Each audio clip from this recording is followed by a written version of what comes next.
I'm almost 18, and I think I can get more enjoyment out of a 12-hour Candyland tournament than watching this film again. I don't care about nothing. I don't care at all. Hit my soul in the road from the ceiling. Lay my heart to the floor. I don't care about nothing. I don't care at all. If I live, if I die, if I'm nothing, I don't care anymore.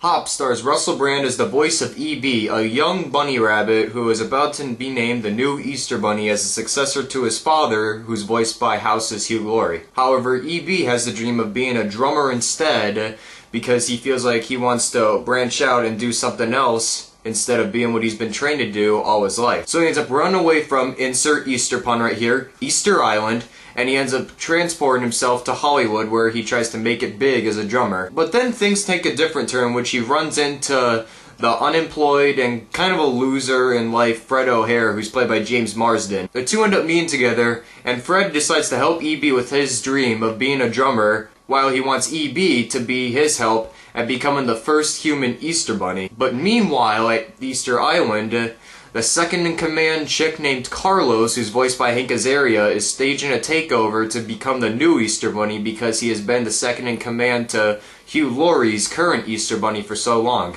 And for those of you who think that I'm BSing you that I did see this movie, there's my proof right there. Now I'll admit, Russell Brand does great voice acting here as he really propels this film above from being one of the worst films of the year in my top 5.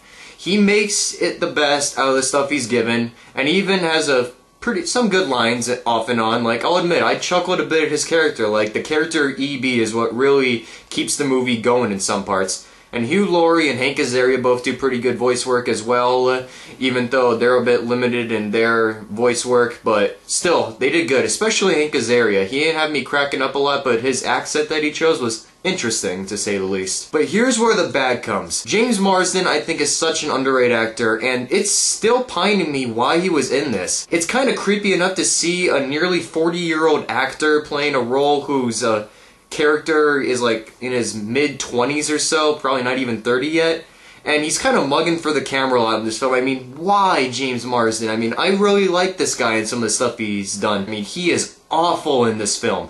Very Razzie-worthy, to say the least. I mean, God.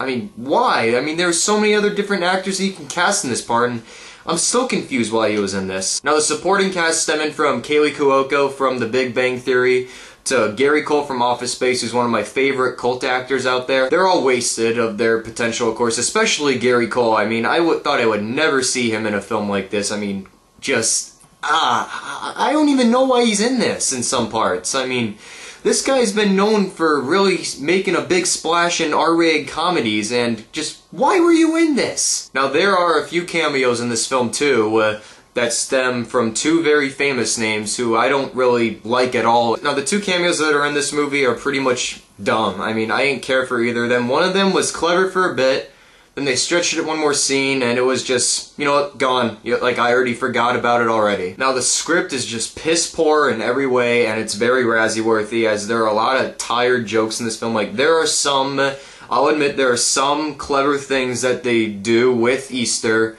but the writing is just so poor in this film, and the script is so contrived from the beginning to the end. I mean, they even tell you what happens at the end in the very beginning of the film. I mean, I don't even have to talk about the direction, because in the trailer it says, from the director of Alvin and the Chipmunks. You pretty much know how this film is going to turn out when you hear that. I'm not going to hate on this film as much as critics did, but yes, this is a bad movie. I'm not going to trash it completely, because I thought Russell Brand's voice acting was very good in this film, and that the live action with the animation works well in some scenes. So Hop is still a very terrible film, but I'm not going to rate it really, really low, like in a 1 or a half. Or I'm going to be generous and give it a 2. Like, there are some scenes that do work, but it is ultimately very stupid. I mean, adults, this is a great way for you to shut your kids up if they're really annoying. Just take them to see this movie, they'll be fine. But I will like to point out something interesting.